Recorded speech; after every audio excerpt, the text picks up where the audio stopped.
Good morning, everyone. Thanks so much for joining us. We really appreciate you taking the time out of your day. My name is Felix Levay. I'm joined by Steve Gittins and Kyran Kanda. We're barristers practicing at St Philip's in the personal injury group. This morning we want to talk about stress at work claims. Obviously, stress at work continues to be an issue for a great many people. It's also a type of claim that can be tricky to bring, and there are some stumbling blocks we want to discuss today.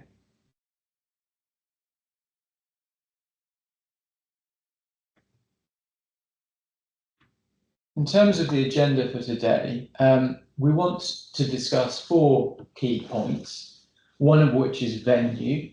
There is some overlap potentially with employment tribunal claims, and we want to look at which venues will be most appropriate in different circumstances. Because we will be looking in more detail at civil claims, that is negligence claims, we'll also look at the duty and standard of care in stress at work claims.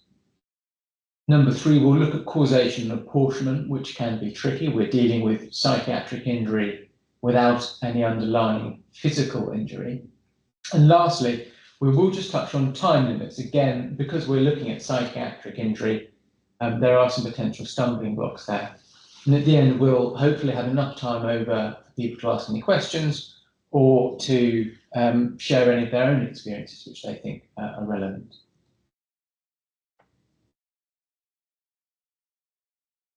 So starting with venue, obviously we traditionally think of stress at work claims as being negligence claims. There is some overlap with employment tribunal cases, specifically when an Equality Act claim is brought in the employment tribunal. If personal injury has been suffered as a result of discrimination, then the employment tribunal has jurisdiction to make an award for it. We contrast that with the more traditional claims in the civil courts. While we'll be concentrating on civil claims, it is useful to do a very brief overview of the tribunal's jurisdiction on this point. It may sometimes be a relevant decision for practitioners to make. In the tribunal, there will need to be discriminatory conduct. So that means a protected characteristic will need to be involved. In some cases, that might be relatively simple. Obviously, if you have racial harassment as part of a toxic work environment and that causes psychological injury, an award can be made for it. But because we were talking about stress at work, and we envisage this in its purest form just to be overwork, that is, people having more work to do in stressful circumstances than they can accommodate, it would more realistically be a reasonable adjustments claim. That is, someone has a pre-existing disability, perhaps a pre-existing psychological disability. They make a request to change the manner of their work, to work slightly less, flexible working. And if that is a reasonable adjustment to seek, and if it is not granted, then the tribunal may award, make an award in respect of any injury, including psychiatric injury, that is suffered as a result.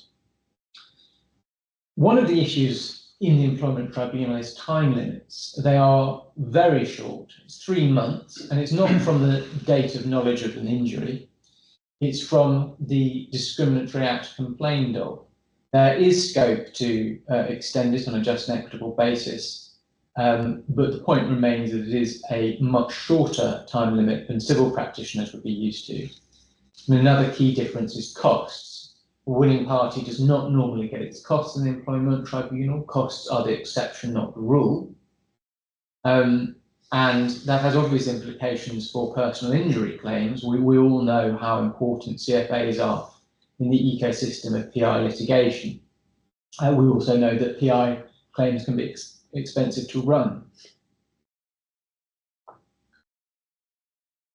An interesting distinction in PI claims in the Employment Tribunal and the civil courts concerns foreseeability. Case on the board is Esser and Lang. This was a case in which racial discrimination was suffered, and as a result, the victim developed fairly severe psychiatric illness. And in that case, Lord Justice Pill held that there was no normal, that the normal rules of foreseeability did not apply. It was a statutory tort, and it was enough that the personal injury flowed directly and naturally from the discriminatory act. This was specifically regarding racial discrimination, although it is generally taken to be authority, the proposition that this would apply more broadly to discriminatory conduct. So there is obviously a big advantage in terms of foreseeability. It is perhaps worth saying, though, that if you are, as we suggest will often be the case, looking at reasonable adjustment claims, as part of liability in those claims, an employer must be on notice, either actually or constructively, of the disability. So it's arguable that the extent of this advantage is not as great as it first seems. That's a very whistle-stop tour of Employment Tribunal issues. But obviously we'll be concentrating on the civil courts. And so I'll hand over now to Kyran, who will introduce us to that topic. Thank you, Felix. So yes, in terms of civil claims, there are, broadly speaking, two types of claims that will be brought and that or could be brought. And the first, as you see on the screen there, is Protection from Harassment Act 1997. We think these claims are going to be less common, not least because they are much more difficult to prove. Just looking at subsection 1 there, a person must not pursue a course of conduct. Course of conduct often or will involve at least 2 occasions of harassment, and the perpetrator must know or ought to know that their conduct amounts to harassment.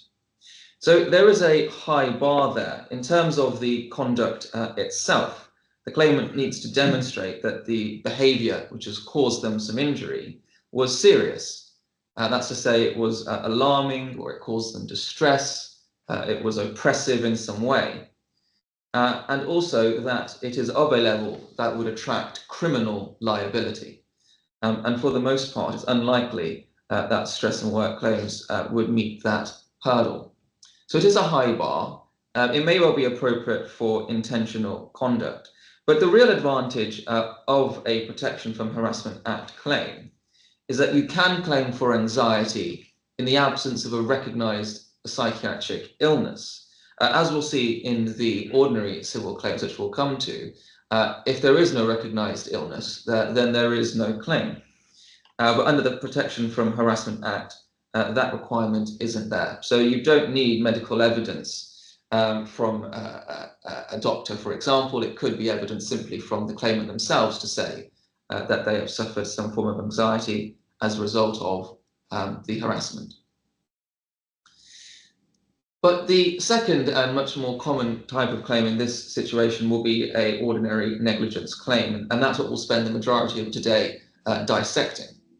And as you can see from the first point there, what this covers is an employee foreseeably develops a recognised psychiatric illness as a result of, because of, an employer's breach of their duty of care. Each of the elements of that definition have to be distilled and dissected, and we'll go through them over the course of this morning. But for now, as I say, it's important to recognise that if there isn't a recognised illness, there's no claim. And in terms of identifying a recognised illness, the courts will look to the Diagnostic and Statistical Manual, which lists what the various illnesses may be. So with that in mind, it's worth saying a word or two on the courts in which these claims would be brought. So the ordinary civil courts, that's to say the county court or the high court. And there's 3 points here to bear in mind as a starting point. So first of all, the duty of care that applies is going to be the ordinary common law duty. It's not the statutory duty. So this will be one that most people will be familiar with. All employers, of course, owe a duty of care to their employees for their safety. That's going to include, for example, providing a safe place of work and providing a safe system of work. And it's often going to be those duties to which claimants will point as being breached that gives rise to a stress at work claim. And as difficult as stress at work claims can be to bring successfully, it's worth bearing in mind that at their core, they are, or they function in the same way. You still need duty, breach, foreseeability, and causation. It's just that the latter of those two, foreseeability and causation, can present particular difficulties with a stress at work claim. Time limits will be 3 years, most likely from the date of knowledge of the injury, as opposed to date of the cause of action accruing. And that's going to be because in most of these cases, it won't be until a later point in time that the claimant realizes that A, they've suffered an injury, and B, that the reason why is because it's attributable to negligence from their employer. And we'll talk a bit later about exactly how time limits work in these sorts of claims. And finally, of course, Quox protection will apply to claimants in this claim, so there is the benefit of that. So I think with that said, I'll hand over to Steve, who will talk in more detail about the duty of care in these cases. Thanks, Kyran. Just to be clear, the title of this talk is a stress at work claim. It must be remembered that stress itself is not a cause of action. There has to be some physical or psychological injury, as Kyran raised just a minute ago. Now, clearly a physical injury can be high blood pressure, heart problems, stomach ulcers, that type of thing. Psychological injury comes across in anxiety, depression, any type of psychiatric illness, but that needs to be present. If that is present and the claimant is able to show that, then we can take for granted pretty much that a duty of care exists between an employer and an employee. That has developed through the common law, going back to the 1930s with Wilson's and Clyde Coal Company. We know that employees are under a duty to provide a safe system of work, a safe place of work, safe tools, that type of thing. So it's quite easy to think what that could involve to avoid a physical injury, wearing a hard hat, safety boots, providing gloves, that type of thing. It's when we look at how an employer can the duty that an employer is under in relation to a psychiatric injury, and what they can do to try and mitigate any risk of a claim being brought against them. There are statutory obligations in the Health and Safety at Work Act 1974 in relation to risk assessments and the health and safety working of employees there as well, which we'll come to in just a few minutes. An interesting case, which again I would ask people to have a look at if they get a chance, it is Johnstone and Bloomsbury Health Authority. This is a 1991 case where it was a junior doctor whose contract provided that he was required to work 40 hours per week, but he was also required to be on standby for 48 hours per week, which meant that his potential working week was 88 hours. This did transpire for several weeks, and he did end up with a psychiatric injury. He brought a claim and the defendant applied for a strikeout on the basis that there was no cause of action here. The strikeout application was refused, and what the court said was that he was entitled to bring his claim on the basis that, as well as the common law duty to take reasonable steps to provide a safe system of work was present, there coexisted an implied term requiring trust and confidence in every employment contract. And that's quite an important point, because when we look at injury, and certainly when we look at psychiatric injury, we're all fully aware that the law distinguishes between primary and secondary victims. The case law is pretty trite on that, and we know that Alcock and Frost have provided guidance in relation to restricting liability towards psychiatric victims. So when we're looking at an employee, we need to determine whether they're a primary or a secondary victim, and whether the claim that they're bringing is in tort or in contract. We've got the case up on the screen there, Walker and Northumberland County Council. What we can see from there is that the court found that the ordinary principles of employer's liability do apply for a psychiatric illness. So Kyran has raised the duty of care, the standard, foreseeability and causation, which we'll be coming on to soon. But what's important is the determination of whether an employee, as I say, is a primary or a secondary victim. If we go to the next slide, please, Felix. We've got the case here of Barber and Somerset County Council. This is also well known as Hatton and Sutherland. Again, this is a case I would strongly advise everybody to take half an hour. It's a very short judgment, it's about 42 paragraphs, I think, half an hour over a cup of coffee. But it is quite a read, and it really does explain the principles of psychiatric claims and employers' liability claims in relation to stress at work very, very well. Lady Hale in this case identifies 4 classes of psychiatric injury, as it were, which is the primary victim in a tort, a secondary victim in a tort, a primary victim in a contractual claim, which is identified in the Frost and Chief Constable of South Yorkshire Police, where, as well as there being somebody seeing something, as it were, which has caused an injury, there's also a contractual relationship. And that is the type of claim and the type of claimant that you will be faced with for an employee or an employer. It's quite clear that somebody who suffers psychiatric illness as a result of stress at work can't be a secondary victim. So it's clearly that they have to be a primary victim. And we have this contractual element as well. What we can take from that is that stress at work cases are generally founded on this contractual duty of care as a primary victim. And what we see here again from Barber and Somerset Council, and referring to that for a reason, is because that case itself went on to the House of Lords. It was originally overturned in the Court of Appeal, and the House of Lords overturned the Court of Appeal's decision and found simply on the facts that there had been a breach. But we can see the 16 propositions which Lady Hale raised in this case in Hatton and Sutherland, which weren't compromised in any way, shape or form. They were actually endorsed by the House of Lords in the Barber and Somerset appeal.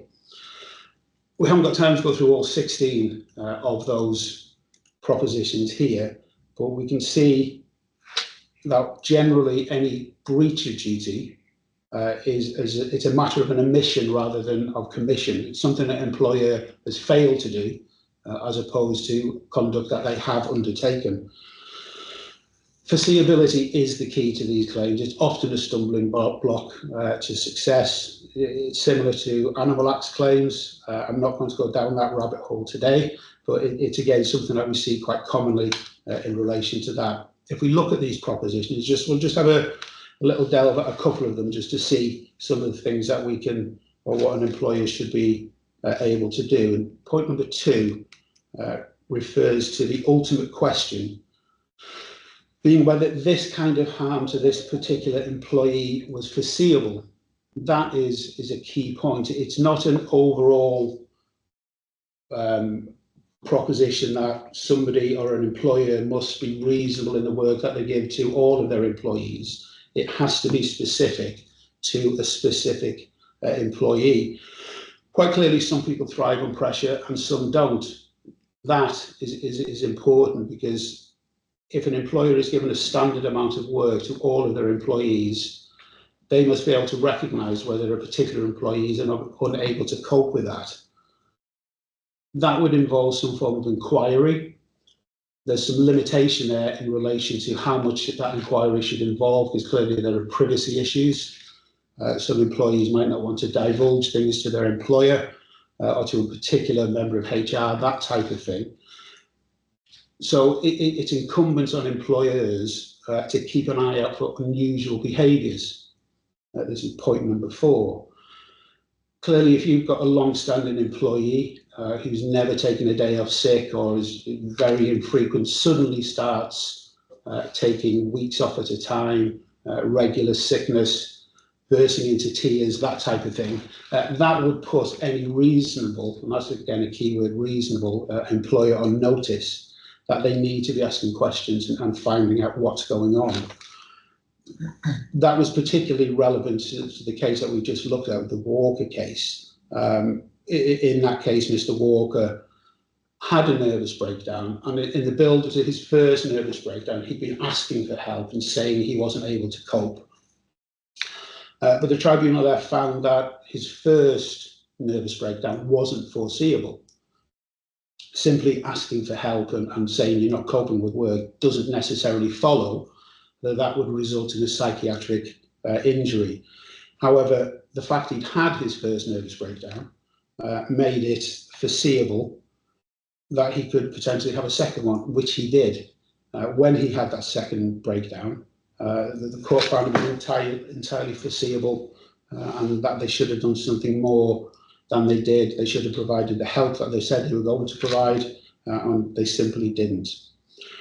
That, again, is countered by employers are generally entitled to take what an employee tells them at face value. If they've been off sick and they filed a sick, or a fit note, I should say, and then they return to work, it's a reasonable inference for an employer to say that they're fit to come back to work. It's not, however, an implicit indication that the reason why they were already off work won't recur. So even though the employer can take it at face value that they're fit for work for that particular episode, they are still on notice to keep an eye out for anything else which develops following that. Now, that can tie in with an employer realising the amount of work that they're putting onto their employees and also the type of work. Clearly, there's some indication that the type of work and the type of job that somebody's undertaking can inherently be more stressful. Take, for example, a police officer who has to deal with the aftermath of car accidents, or a social worker dealing with child abuse claims. Those type of things are going to be inherently more stressful, and it's incumbent on an employer to make sure that they're taking that in mind and assessing the effect that that will have on an individual employee, bearing in mind the individual circumstances of each employee. Looking at point 10, just very briefly, this is in relation to the need for expert evidence. Now, we're all well used to having expert evidence in relation to injuries, but what we need here is evidence that it would have been reasonable, or the step which it suggested would be reasonable for an employer to take to ameliorate any stress-related claims was reasonable. This is very similar to the propositions that we have in reasonable adjustment claims under the Equality Act. Simply suggesting this step doesn't mean it has to be taken, it has to be a reasonable step. Point 11 of the propositions refers to having a confidential counselling facility available. We're seeing that more and more commonly offered by employers. We see referral to occupational health, we see stress risk assessment, those types of things on a more common basis than we ever have done before. And that ties in with the increasing number of stress at work claims that we're seeing.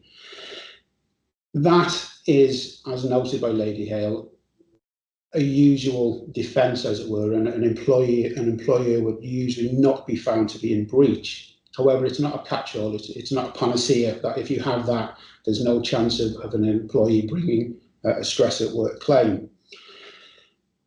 It's important there to identify the individual again, the specific work that they're being put under, and to make sure if there's clear excessive demands on somebody who has had a previous injury or a previous psychiatric injury, then simply having counselling and referring to occupational health will not be enough. That would be a similar situation to Mr. Walker, and it was found in Gittins and O2 PLC that simply wasn't sufficient to avoid a successful claim of stress at work.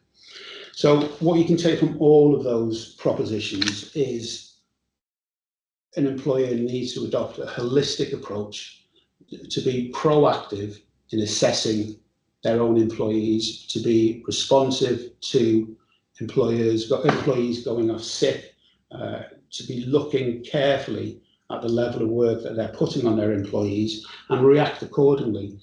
If they're doing all of those things, that is necessary to avoid a stress at work claim.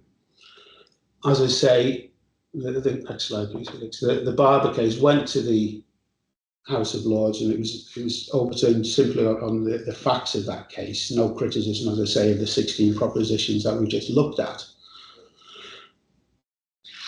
What the House of Lords decided as the test in determining whether an employee was in breach of duty was the conduct of the reasonable and prudent employer, taking positive thought and safety of its workers in the light of what it knows or ought to know. That's the take-home message in relation to Barber and Somerset and Hatton and Sutherland. It's quite clear that this holistic approach is vital to avoid these types of claims. I said I would touch on the regulations very briefly. Again, since the Enterprise Act, it's quite clear, and it doesn't need saying that there's no direct cause of action for a breach of the regulations anymore in light of the Enterprise and Reform Act. But they are still, as the whole six-packer, is still a very good basis to assess the standard of care which is necessary to be met. So just moving on to causation now, back to Kyran. Thank you, Steve. Yes, so we'll move on to topic 3 of 4, causation and apportionment. What does an employee really need to prove in a claim of this sort? So if we can go to the next slide, please. And again, foreseeability plays a big role here. We've seen how it's relevant to duty, and it's equally relevant to the question of causation. The key question being, as you can see, should the employer have known that this employee specifically was at risk of this particular type of psychological injury that they've suffered? Now, that's to be contrasted with, for example, physical injury, where the eggshell skull rule would apply. Of course, people will be familiar with that. You take the victim as you find them. If they have some sort of pre-existing condition or vulnerability, that means the injury they suffer is worse than it otherwise would be.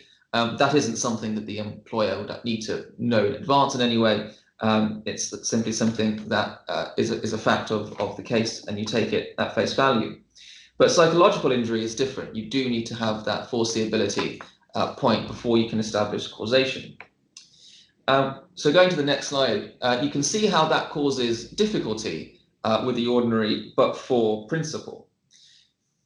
In psychiatric injury cases, there's going to be at least 2 reasons that make but-for causation a bit trickier or harder to prove.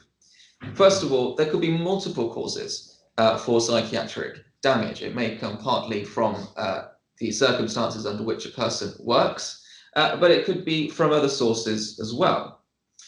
And it's also possible that someone who has a pre-existing psychiatric illness would likely have suffered a deterioration in their condition anyway, notwithstanding what they were going through in the workplace.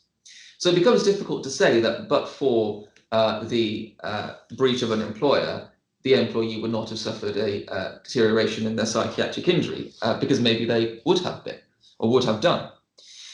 So what do the courts do? Well, they consider whether psychological injury is divisible or not, and the approach follows from there. So I'll hand back to Steve, who will talk us through how that works. Going back to the old chestnuts again, Barber and Somerset. Lady Hale, yes, psychological injury is divisible. great. No reason as to why we shouldn't have any difference between a physical injury, noise-induced hearing loss, mesothelioma, that type of claim, and a psychological injury. If you can apportion liability, there's a number of causative factors, go ahead and do it, absolutely fine. Same applied in our mind to exacerbation and acceleration injuries. However, as is often the case, we get conflicting decisions. Fast forward 6 years or so, we've got the case Gittins and 02, which I referred to earlier. In this one, Lady Smith came to the opposite conclusion. She did, you can see in the paragraph that's on screen, she rightly conceded that this was an obiter decision, obiter finding, and she hadn't had any argument on the point, so this is just her own thoughts. She came to the opposite conclusion, as I say, and she said that it's not divisible, and simply the fact that there is some other non-tortious cause or potential cause which is found for the psychological injury doesn't mean that there should be any division. It should still be a finding against the actual cause solely of the injury. We then have a decision of Lord Justice Underhill in 2017. Pleased to say he came to the same conclusion as Lady Hale in Barber. In my view, that is the right decision. If there's a chance of having divisibility and apportionment, that should be undertaken by the judge. An important point in this, we can see it's the end of the second line of this paragraph, is that it's important to appreciate that the divisibility itself, it's not of the causative action, it's the divisibility of the harm. That has to be right, and that has to be the logical position, because clearly it's the harm itself which is the cause of the injury, as it were. That might sound a little bit confusing, but it's the harm itself which is what the claimant is seeking redress for and seeking quantum and damages for. So something that may have been a 90% causative action may only result in 10% harm. So clearly, the smaller the causative action, if the harm is greater, the apportionment should be greater. So I think that is the correct approach. And again, the BA Systems case is an interesting one to read. We looked at these 2 points, 15 and 16, earlier. These are the final 2 propositions of Lady Hale in Barber and in Hatton. This is currently the correct approach to take. It's dividing the harm if it's possible to divide. If it's truly indivisible, then so be it. And also to take into account any acceleration, any exacerbation, and any pre-existing disorders that any claimant may have been suffering. And that's important for client management purposes, because clearly, if there is a pre-existing injury, any quantum is likely to be significantly reduced on that basis. There doesn't appear to be any Supreme Court decision above the cases that we've talked about today, so there's nothing binding other than these cause of appeal cases which we've referred to today. On that basis, we then need to look at some time limit points. So back over to Felix on this. Thanks, Steve. So Kyran and Steve have taken us through really the kind of the intellectually difficult part of this procedure, but it is still important to talk about practicalities and time limits.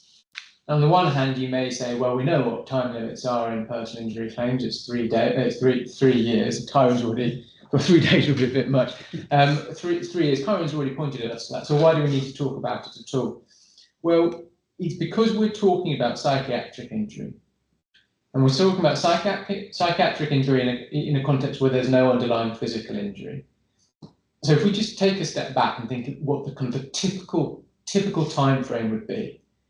Someone goes off work, they say they're sick from stress. A number of months pass by. At some point, it continues to bother them, or maybe the psychological symptoms get worse, they go and see a GP. They try and cope on their own for a bit more. They see a GP again, maybe they have a provisional diagnosis of anxiety and depression. Maybe sometime later, and as we all know, it does take a long time to get referrals on the NHS. Sometime later, they get a referral to a psychiatrist, and they get an actual diagnosis of a specific condition, perhaps PTSD. From our point of view as practitioners, are worried, as we always are, about time limits. Where do we say the limitation runs from in that relatively long period? Well, if we start from first principles, Limitation Act, Section 11, we know in personal injury cases it's 3 years from the cause of action occurring or the date of knowledge if later. Kyran pointed that out, that it generally will be the date of knowledge which we rely on, because it does tend to be a bit later. We know from Section 14, subsection 1, that in terms of the injury, what a claimant needs to know is that it's significant. We know from subsection 2, somewhat unhelpfully, that a person has knowledge that an injury is significant if they would reasonably have considered it sufficiently serious to justify instituting proceedings. Somewhat of a circular definition there, but that's the framework we're working with.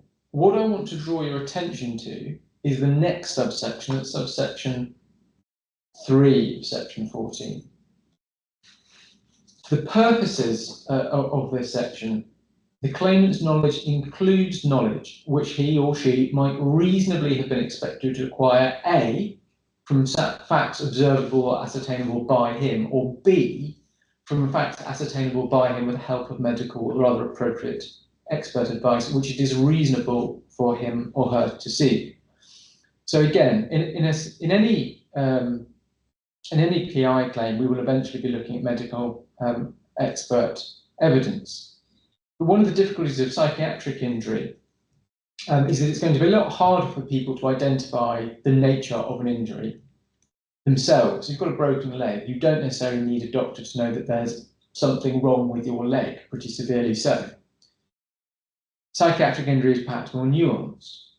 And the relevance of subsection 3 is important when we consider, do we go from the date that someone is diagnosed with a condition, or perhaps earlier? A couple of cases that's useful for us to look at in this regard. One of them is the case of Crocker and British Coal Corporation. This is a really interesting case. There's a lot going on here, but I want to hone in on the limitation point. The claimant alleged to have witnessed when they were 11 a very shocking disaster which claimed the lives of a number of their friends. Later, in the late 70s, they were watching a television program which discussed that disaster. They began developing psychological symptoms, which they eventually sought treatment. They were diagnosed in 1979 as suffering from a phobic anxiety. Now, there's then a long period of time during which different treatment is sought, and eventually the diagnosis of obsessional neurosis is given in 1988. There are a number of interesting points in this case, and it's a relatively complex story, and it's well worth a read if you're interested. It goes into sort of false invented memories. It's talking about description of shock before we have the diagnosis of PTSD. But the important point for our purposes is this, that in terms of when knowledge crystallized, court said, regardless that there was a later diagnosis of a different condition, knowledge crystallized by the end of 1979 at the latest. In other words, even if a diagnosis comes later, that does not necessarily mean that that's when limitation runs from. The claimant was on notice that she was suffering from an abnormal affliction, and at that point, particularly as she'd already seen a doctor about related symptoms, she was fixed with knowledge. I'll also take you to the case of A and Hall, and this was a number of combined appeals which went all the way to the House of Lords. Again, involved histories, a number of cases being discussed. One of the issues the courts were facing at the time was, what do you do with situations, for example, where children have suffered sexual abuse, and many, many, many years later, they bring a claim in respect of the severe psychological injury they've suffered, because obviously limitation, even accounting for the grace period they would have, they would need to turn 18 before limitation started running, even accounting for that, they were well out of limitation. And there was a discussion about to what extent knowledge was to be looked at as being subjective or objective. What was the balance? What the courts did here, what the House of Lords did here was say, well, we have section 33 of the Limitation Act, and that is an escape clause, where it's just inevitable.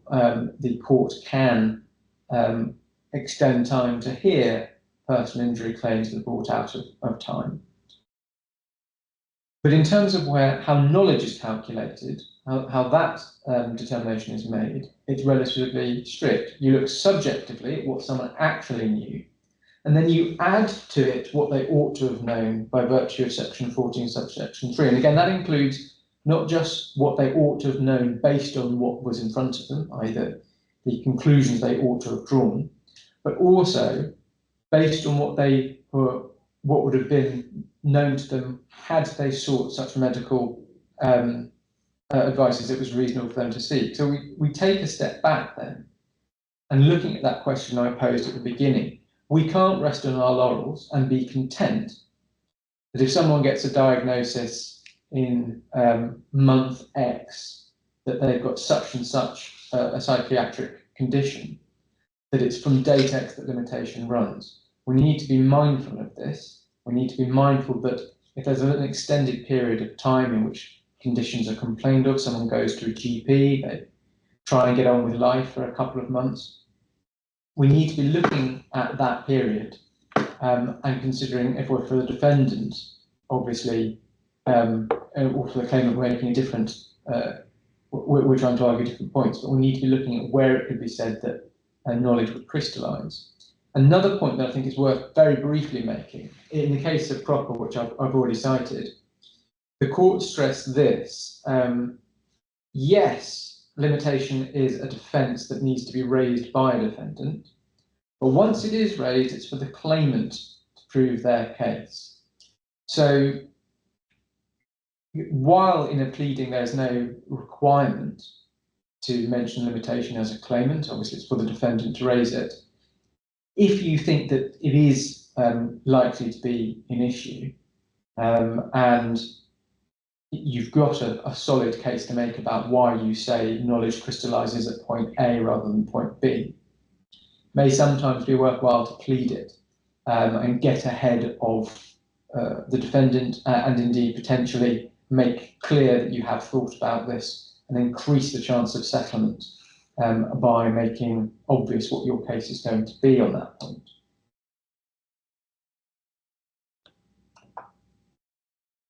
We hope that's been a useful, and we appreciate a very whistle-stop tour of this topic. As Steve has hinted at, it is a complex topic, and there's a lot to talk about, and cases turn on their facts.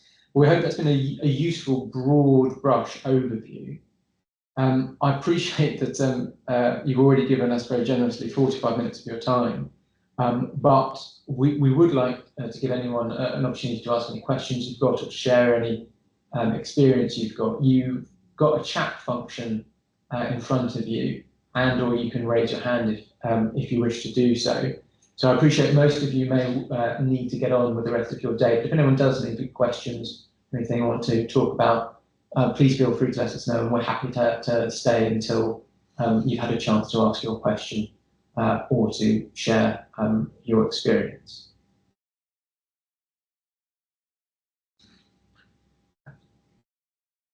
All right, we've got a nice clapping emoji, which I appreciate. That's very, very kind. I think unless anyone does have any questions, we'll give you just a bit of time to type them out. If you do, then we'll let you go. But I do want to just make sure that everyone's had a chance, if they've got any questions, to type them out.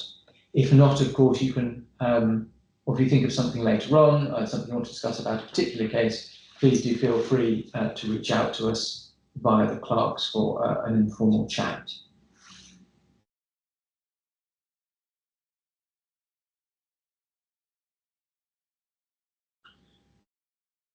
Right, well, I think people are very sensibly getting on with the rest of their day, and on that basis, we will say thank you very much for attending, and we look forward to talking with you in the future.